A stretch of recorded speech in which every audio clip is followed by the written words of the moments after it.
জিম্বাবুয়ের বিপক্ষে বাংলাদেশ যে পারফর্ম করেছে তা ডিফেন্ড করা একদমই সুযোগ নেই জানিয়েছেন বিসিবির ক্রিকেট অপারেশনস প্রধান নাজমুল আবেদিন ফাহিম। আর তাওহিদ হৃদয় ইস্যুতে ক্রিকেট বোর্ড যে সঠিক সিদ্ধান্ত নিতে পারেনি তাও স্বীকার করে নিয়েছেন তিনি। ঘরের মাঠে জিম্বাবুয়ের কাছে টেস্টে যেভাবে হেরেছে বাংলাদেশ তা নিয়ে বিস্তর সমালোচনা হবে, এটাই বাস্তব। মুজারাবানি মাসাকাজ্জাদের বিপক্ষে শান্তরা যে লেভেলের ক্রিকেটটা খেলেছে তাদের ডিফেন্ড করার সুযোগ নেই একদমই।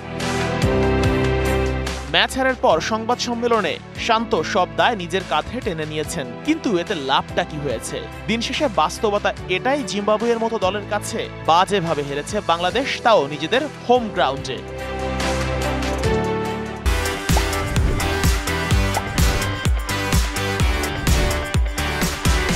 বিসিবি কর্তাদের মুখেও একই সুর। নাজমুল আবেদিন ফাহিম বলছেন, বাংলাদেশ নিজেদের যোগ্যতার চেয়েও খারাপ ক্রিকেট খেলেছে।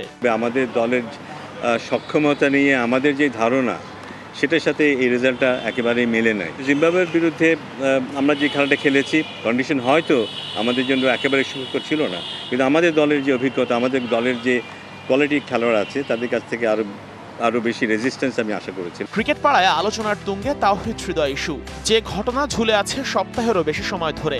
এক দিন আসছে এক রকম সিদ্ধান্ত। হৃদয় ইস্যুতে বাংলাদেশ ক্রিকেট বোর্ডের দেয়া সিদ্ধান্ত যে ঠিক ছিল না তাও স্বীকার করে নিয়েছেন ফাহিম। কেউ হয়তো একটু আমাদেরকে অনুরোধ করতে পারে, ভাই এই নিয়মটা বদলান, আমাদের এই অসুবিধা হবে, তারা বলতেই পারে এবং তারা চাপও সৃষ্টি করতে পারে। আমাদের কাজ হচ্ছে সেই চাপটা অ্যাবজর্ব করা এবং নিয়ম যেটা আছে, বই যে কথা বলে সেই অনুযায়ী করা, মানুষকে কনভিন্স করা যে না এইভাবেই হবে। সেই কাজটা আমরা ঠিকভাবে করতে পারিনি, তো এই দায়টা আমাদেরই নিতে হবে। বাংলাদেশের ক্রিকেটে ঘটে চলেছে একের পর এক অপ্রত্যাশিত ঘটনা, ফলে একদিকে যেমন জন্ম নিচ্ছে বিতর্ক, ঠিক একই সাথে ফ্যানরাও বিরক্ত হচ্ছে বোর্ডের প্রতি।